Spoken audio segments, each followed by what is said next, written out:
Welcome on Trésor de l'Évangile. Bienvenue sur Trésor de l'Évangile.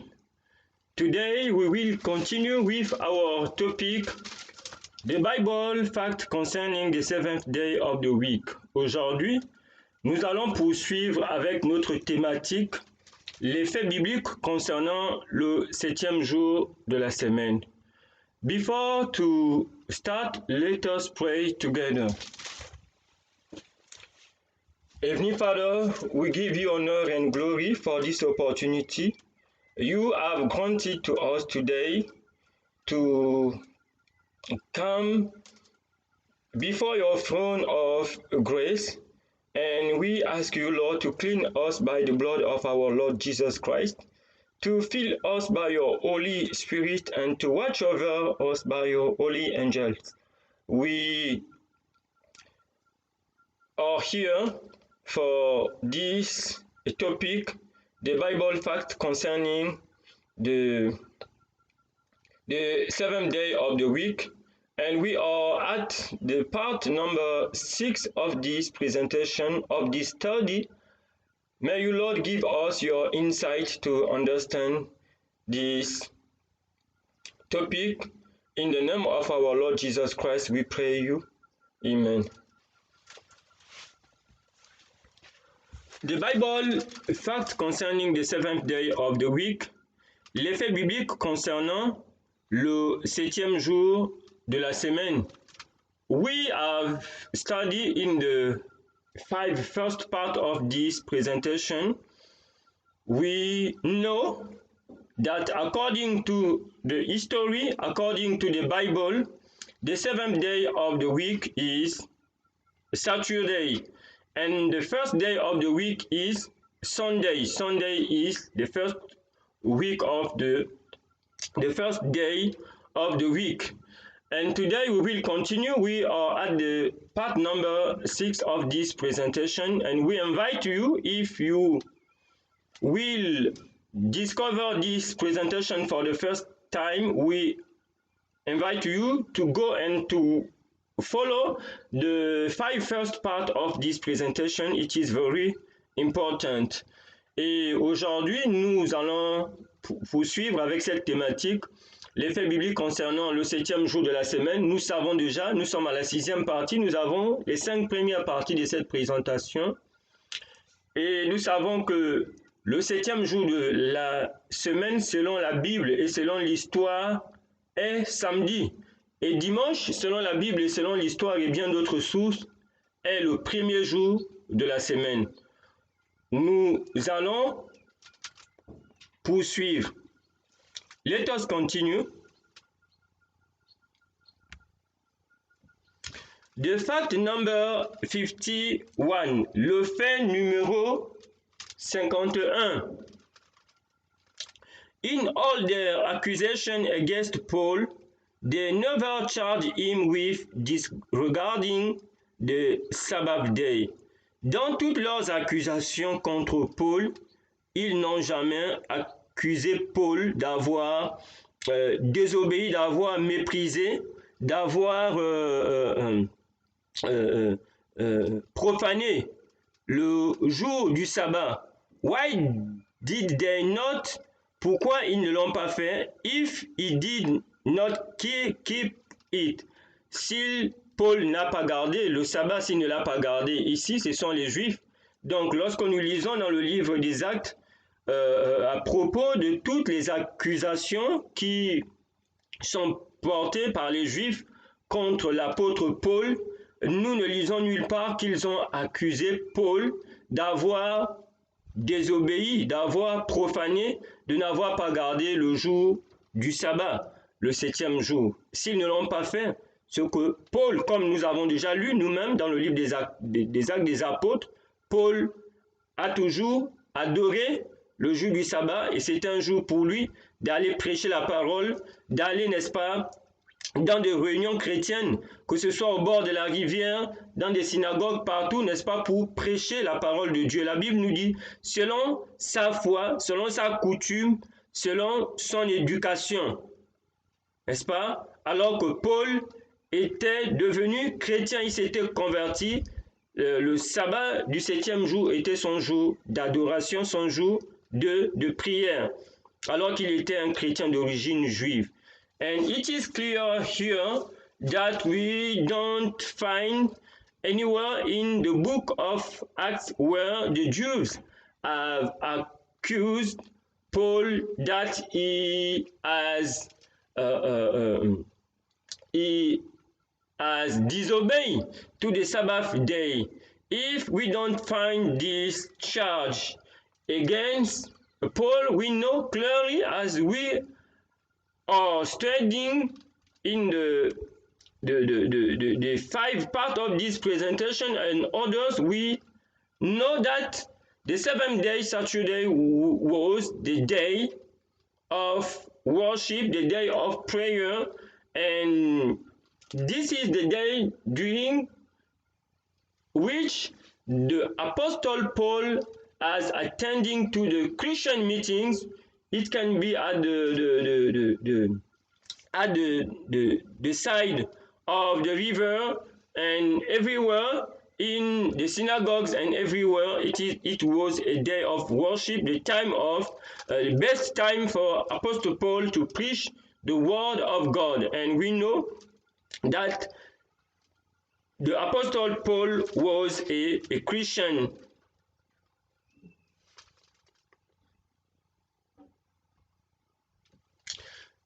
Le fait numéro 52, the fact number 52. But Paul himself expressly declared that he had kept the Lord.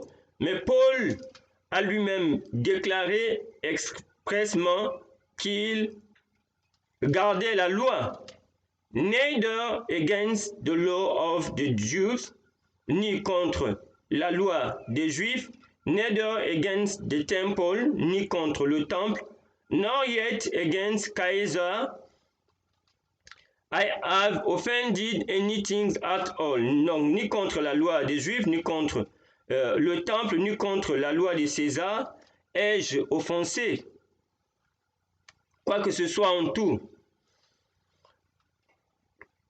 And we can read this in Acts chapter 25 verse 8. Acts chapter 25 verse 8. Acts 25 verse 8, chapter 25 verse 8. Acts chapter 25 verse 8. It is written, Acts chapter 25 verse 8, it is written, while he answered for himself, neither against the law of the Jews, neither against the temple, nor yet against Caesar have I offended anything at all. And here it is clear. Let us read also in French. Lisons en français dans Actes au chapitre 25 et au verset 8. Actes chapitre 25 au verset 8.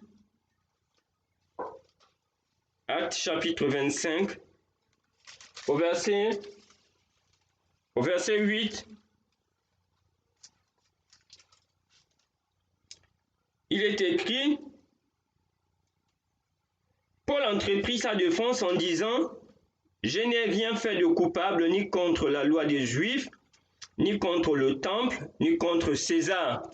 And here we see clearly the Apostle Paul is claiming openly that he was not guilty of the law of the Jews because he has become Christian and the Jews have refused Jesus Christ as their Savior, and they continue to seek salvation by the obedience to the law of Moses, and it means all kind of sacrifices that laws as required for the justification of everybody. He was not guilty of the law of the Jews, because without the law of Moses, the Jews have another kind. They had another kind of tradition for the purification and another ceremonies to try to be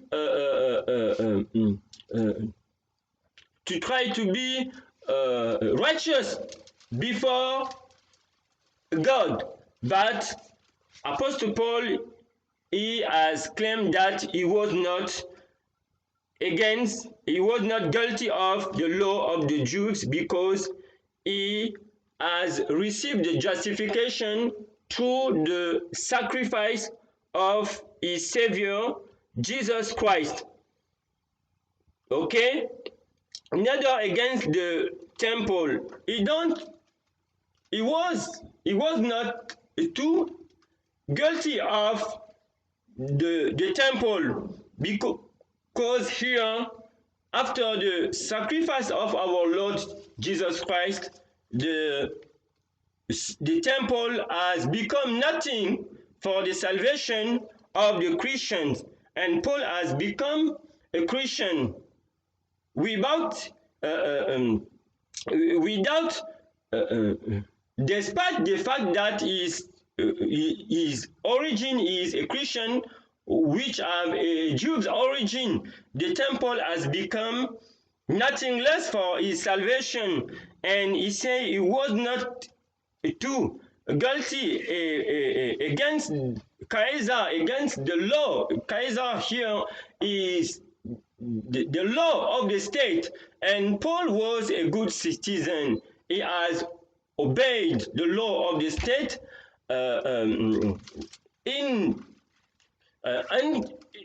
until this law cannot be against his faith, until this law cannot lead him to disobey the law of God. And here it is the summary, and we have many accusations against Apostle Paul from the chapter of Acts 20:21. You can read this story until here, Acts chapter 25. But Apostle Paul has claimed openly that he was not guilty of this kind of laws. But we know that Apostle Paul has kept the Sabbath, the 7-day Sabbath. We know we have the Jews' Sabbath in the law of Moses, for example, the Passover, the day of harvest, the Jubilee, and so does. And here we see part of this presentation that Paul has kept the Sabbath of the 7th day, because the Sabbath of the 7th day is the moral law of God. It is the character of God. It is the will of God. It is the law of love. Okay? And this Sabbath of the 7th day was not was given to the parent of the humankind, Adam and Eve, by God in the Garden of Eden, many thousands of years before the Jewish people. And it is very important to underline this. That is why Paul has kept the 7th day, because it is a part of the 10 Commandments, and God has written this law with his own finger. When we read Exodus chapter 31 verse 18 and the other passages we have studied in the other presentation, and it is very important. Et ici, ce que nous voulons dire, c'est quoi, n'est-ce pas? Beaucoup d'accusations sont portées contre l'apôtre Paul, mais l'apôtre Paul ici déclare ouvertement qu'il n'a pas désobéi à la loi des Juifs, n'est-ce pas? Parce que, n'est-ce pas, les Juifs qui ont rejeté Jésus-Christ comme leur Seigneur et Sauveur recherchaient encore la justification au travers de la loi de Moïse et de bien d'autres traditions que les Juifs avaient. Et Paul était devenu chrétien. Donc Paul leur dit qu'il n'est plus dans ce système, n'est-ce pas? Et Paul non plus dit qu'il n'a pas, désobéi, il n'est pas coupable de la loi du temple parce que après le sacrifice de Jésus-Christ, le temple juif était devenu caduc pour le salut des chrétiens. Parce que ces sacrifices, ces agneaux qui étaient offerts, ainsi de suite, le sang préfigurait, n'est-ce pas, le sacrifice de Jésus-Christ. Et il dit aussi qu'il n'a pas désobéi à la loi de César, qui signifie la loi de l'État, la loi civile. Et Paul a toujours été un bon citoyen, obéissant à la loi civile. Du moment où cette loi civile ne amène pas Paul, en tant que chrétien, à transgresser les 10 commandements de Dieu. C'est quand une loi, n'est-ce pas, amène, met le chrétien, n'est-ce pas, en conflit avec la loi de Dieu, les 10 commandements, la loi d'amour. Que le chrétien, n'est-ce pas, doit choisir la loi de Dieu. Donc, Paul ici est en train de dire qu'il a obéi aussi à la loi de César, n'est-ce pas, à la loi civile. C'est un bon citoyen, n'est-ce pas? Et il dit qu'il n'a offensé aucune de ces lois. Alors, nous voyons très bien, durant ses études, durant les 5 parties précédentes, que Paul a toujours observé le sabbat du 7e jour. Le sabbat du 7e jour, n'est-ce pas, a été donné bien avant la loi de Moïse au jardin d'Éden à Adam et Ève, qui étaient les parents de la race humaine, les géniteurs. Avec le mariage, ici le mariage qui est entre l'homme et la femme, Dieu a donné à Adam, Ève, une seule femme, un homme et une femme. Dans un monde sans péché, c'est ce que nous lisons, n'est-ce pas? Avant le péché, donc avec le sabbat du 7e jour. Et le Seigneur Jésus-Christ dit, le sabbat a été fait pour l'homme. Donc si nous ne comprenons pas dans Genèse chapitre 2, dans Marc chapitre 2 verset 27, on a déjà vu ça dans les précédentes présentations, Jésus-Christ dit que le sabbat a été fait pour l'homme, pour le bien de l'homme. Et l'homme ici signifie quoi? La race humaine, pas pour les Juifs. Donc voilà pourquoi l'apôtre Paul gardait le sabbat du 7e jour alors qu'il y avait d'autres sabbats, les jubilés, les pentecôtes, les Pâques, les jours de moisson. Tous ces sabbats-là n'étaient pas contenus dans les 10 commandements, la loi morale de Dieu. Et la loi morale de Dieu signifie le caractère de Dieu, la loi d'amour, les 10 commandements. C'est la volonté de Dieu, personne ne peut la changer.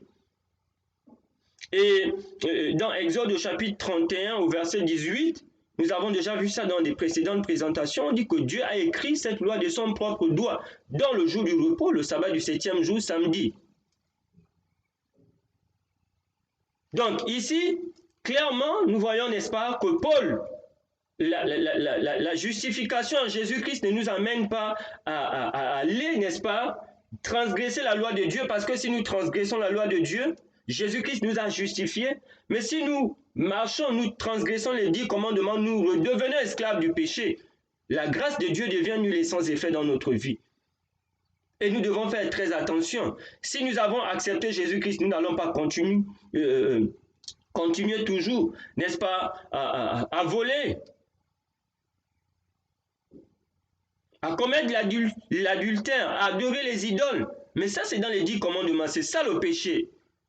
Comme dit l'apôtre Jean dans ses épîtres, le péché est la transgression de la loi de Dieu, la loi morale de Dieu. Voilà pourquoi est-ce que l'apôtre Paul gardait le sabbat du 7e jour qui fait partie des 10. And here it is clear that the grace of God through Jesus Christ cannot lead us to continue to disobey to the 10 commandments of God. Because if we have received Jesus Christ as our Savior, and we continue to disobey to the 10 commandments, we will become again the slave of the sin.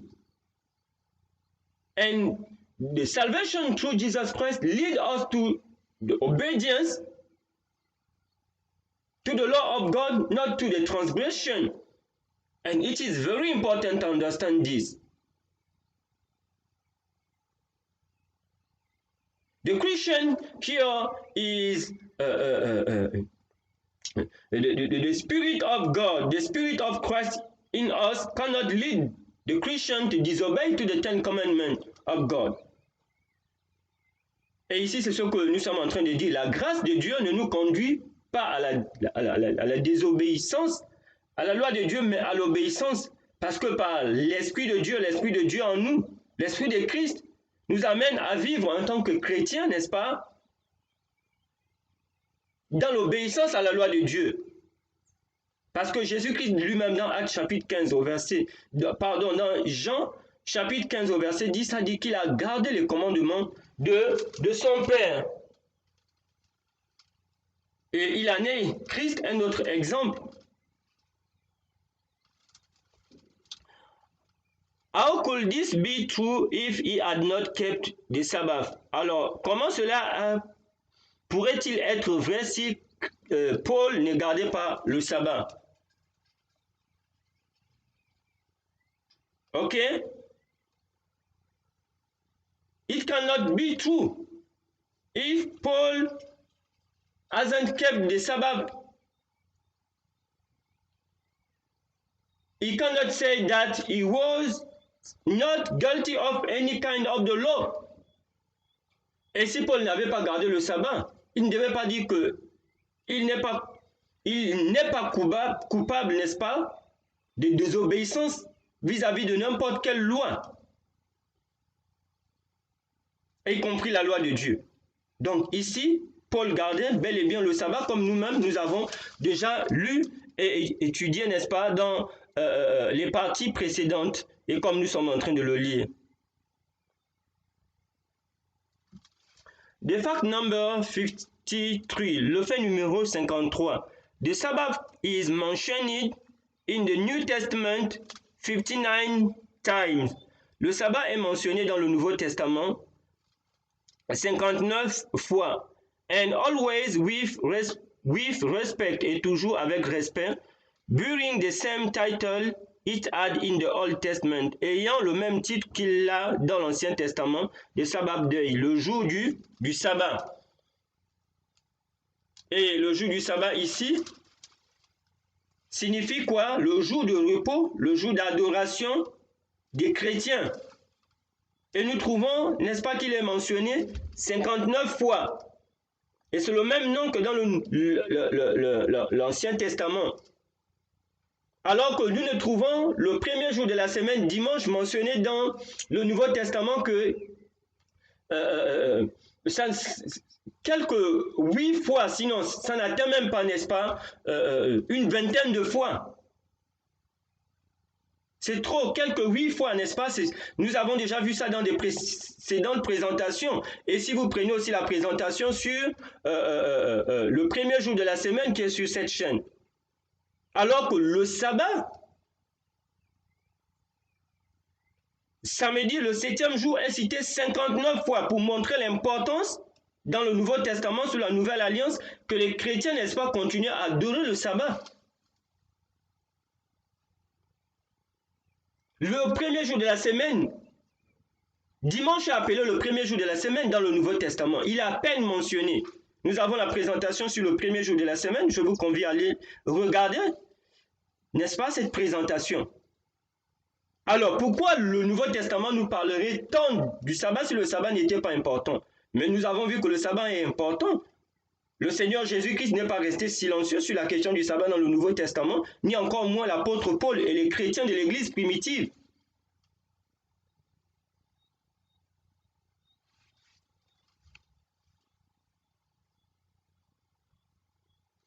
The fact number 54, le fait numéro 54. Not a word is said anywhere in the New Testament about the Sabbath being abolished. Nous ne trouvons aucun mot, nous ne trouvons un mot qui est dit quelque part dans le Nouveau Testament que le sabbat a été aboli. Done away, défait, détruit, changé, or anything of the kind, ou quelque chose de ce genre. Donc le Nouveau Testament ne nous dit pas que le sabbat du 7e jour, samedi comme étant le jour que Dieu s'est reposé, qu'il a béni, qu'il a sanctifié, est aboli ou a été défait ou a été changé ou quelque chose de ce genre. Le Nouveau Testament ne nous le dit pas. Donc, le Nouveau Testament, la Nouvelle Alliance, ne nous enseigne pas que Dieu a changé ses 10 commandements. Il a changé de caractère, de volonté, de nature. Donc, si nous trouvons que le jour du repos a été changé, que lundi est devenu le premier jour, que dimanche est devenu le 7e jour, c'est l'œuvre du diable. Et Daniel chapitre 7 au verset 25 nous avait déjà averti qu'un pouvoir viendrait de façon prophétique et devait changer, et devait espérer changer les temps et la loi. Mais nous savons que la papauté, l'Église catholique romaine dit qu'elle garde le sabbat parce que garde le dimanche comme étant le jour du repos. Ils ont changé le jour du repos du samedi au dimanche. C'est la marque de leur autorité religieuse parce qu'ils sont au-dessus de la Bible. Et nous voyons avec les empereurs romains en 321, avec les Constantins, mais bien avant l'adoration du dieu soleil depuis la Babylone ancienne avec les Nimrod et les autres. Donc, ici, dans le Nouveau Testament, nous ne trouvons nulle part que le sabbat du 7e jour, le jour d'adoration du peuple de Dieu au travers des âges, a changé. Et Dieu a prévenu son peuple dans Daniel chapitre 7 au verset 25. Et la papauté, n'est-ce pas, avec les empereurs romains et bien avant, n'est-ce pas, ils ont changé ce jour. Dans la chrétienté, la papauté ou l'Église catholique romaine a changé. Et le protestantisme, n'est-ce pas, apostat les suit. Les disciples de Martin Luther, n'est-ce pas, qui a amené le Martin Luther, pas Martin Luther King, Martin Luther, n'est-ce pas, qui était sorti de l'église catholique, les Wesley, ainsi de suite. Ils avaient commencé la réforme, mais cette réforme devait se poursuivre, au nom desquels le jour du repos. Mais leurs disciples se sont arrêtés et ils n'ont plus continué la réforme. Parce que Martin Luther était un moine catholique quand il est sorti. Mais bien avant Martin Luther, il y avait des chrétiens de tous les âges qui ont toujours gardé le sabbat du 7e jour comme étant le jour d'adoration. Donc on ne trouve nulle part dans la Bible où comment est-ce que le jour nous enseignant un passage que le jour du repos a été changé. On ne trouve pas ça, on ne trouve nulle part dans la Bible, dans le Nouveau Testament. Par contre, la Bible nous enseigne qu'un pouvoir qui ferait le contraire, qui ferait de la volonté de Dieu, de la parole de Dieu, devait arriver. Et la papauté aujourd'hui nous dit ouvertement qu'ils gardent le dimanche comme étant le jour du repos, parce qu'ils sont au-dessus de la Bible. Mais le peuple de Dieu est le peuple de la Bible et de la Bible seule. Et le protestantisme apostat, tout cela qui continue, n'est-ce pas, aujourd'hui à faire croire aux gens que dimanche est le jour du repos, ce n'est pas dans la Bible, dans le Nouveau Testament. Mais sauf que les successeurs du groupe de Wesley, de Martin Luther, ce moine catholique et bien d'autres, n'ont pas poursuivi la réforme qu'ils avaient commencée.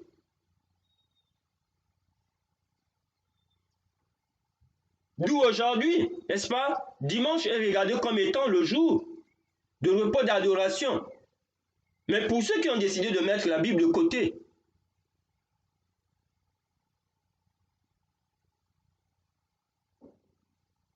c'est ça la réalité. Mais le peuple de Dieu a toujours été le peuple de la Bible seule. Nous connaissons l'histoire de ce peuple qu'on appelle les Béréens, dans Actes chapitre 17 au verset 11. Vous pouvez lire ce passage. Et nous allons le lire. Actes chapitre 17 au verset 11. Dieu appelle son peuple dans ces temps de la fin à être comme des Béréens.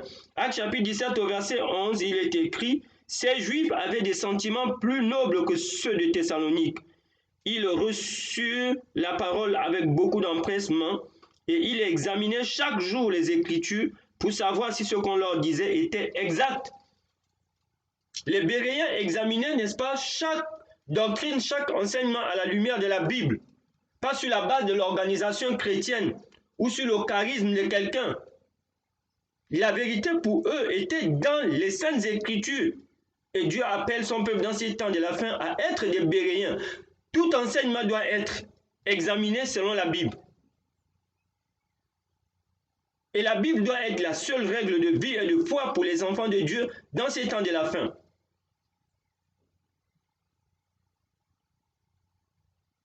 Et nous devons le comprendre. And here it is clear.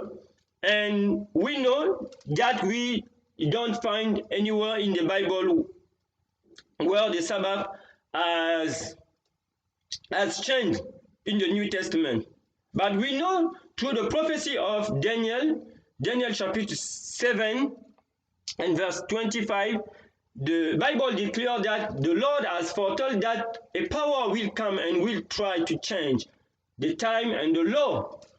And we know that with the papacy, the Catholic Church, the Roman Empire, we see clearly the Catholic Church, the sources, they claim that Sunday is the mark of the power in religious things.